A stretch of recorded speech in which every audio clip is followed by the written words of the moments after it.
Ayan, tamang straw lang kami ni tropa. Ayan, si paring Emong. So ayun, papunta kami sa kanila dahil nagluluto tayo ng lunch, adobong atay balon-balunan. Ayan, napakasarap yan mga lods. Ulam ngayong lunch time. Okay, so tara, let's go. Samahan nyo kami mga idol. So ayun na nga mga lods, dito na tayo sa bahay ni paring Emong. Ayan, yung friend ko, kababata ako. So ayan, magluto na tayo ng adobong atay balon-balunan. So tara, let's go. Samahan nyo kami. So mga lods, una natin gagawin, Ricardo, bawang sibuyas, sili. Yan, lagyan natin ng konting sili. Hindi naman sobrang maraming sili mga lods kasi sobrang maanghang naman na. Saktong anghang lang yung kaya ng bibig natin mga idol. So magbalat muna tayo ng sibuyas. Mix natin yung bawang. Buwat tayo ng sibuyas.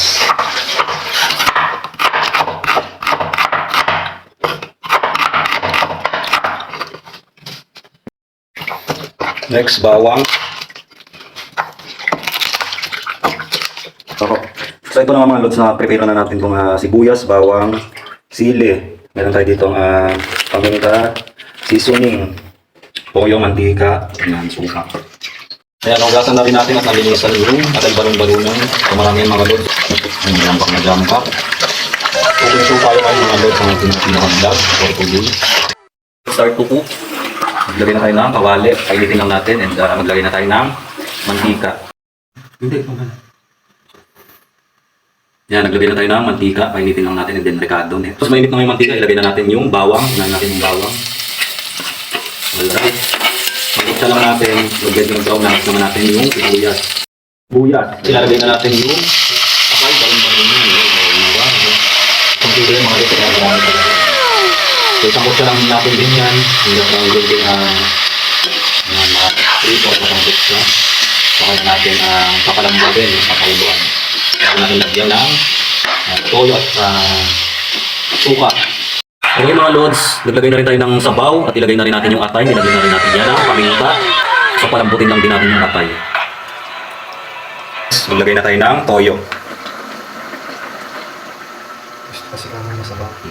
Masarap kasi mga lods yung masabaw, di ba? At nagmamantika. Panalo yung ating adobong atay balon-balunan. So ayun, haluin lang natin at syempre pakuluin pa rin natin hanggang sa lumambot. At pagkatapos, next naman natin ilalagay yung suka. Tapos timplahan natin yan ng seasoning at konting asin. Bali mga lods. Mga lods, mga idol, ayan, luto na yung ating adobong atay balon-balunan. The best, panalo. So tara, let's go, kain tayo mga idol. So tara mga lods, kain tayo. Idol, ito na ang ating adobong atay balon-balunan. So tara, kain tayo mga lods. Samahan nyo kami mga idol. Aye. Mga lods, kain po tayo. Samahan nyo ako ngayon. Magkakamay tayo, mas masarap magkamay.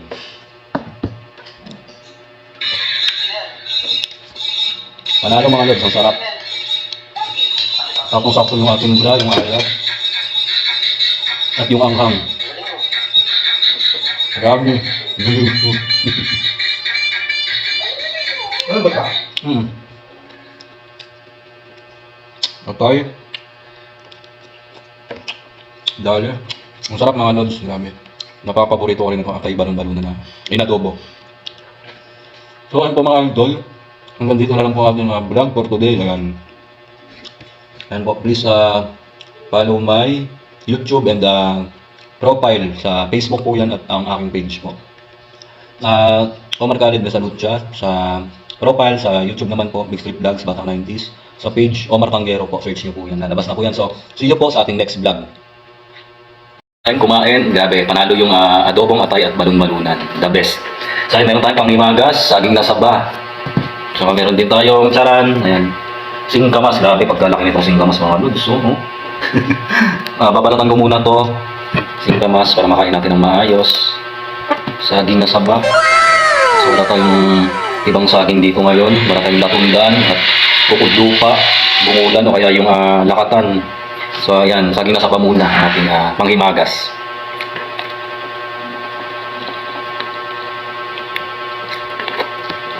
Lods, nabalatan na natin yung singkamas. Ayan, pagkalaki, meron tayong bagoong alamang panalong-panalo. Bagay na bagay. Ayan, lods. Bagay na bagay itong singkamas sa bagoong. Tara, kain tayo mga idol. Grabe, crunchy. Crunchy at ang tamis nitong singkamas, fresh na fresh. At panalo bagoong.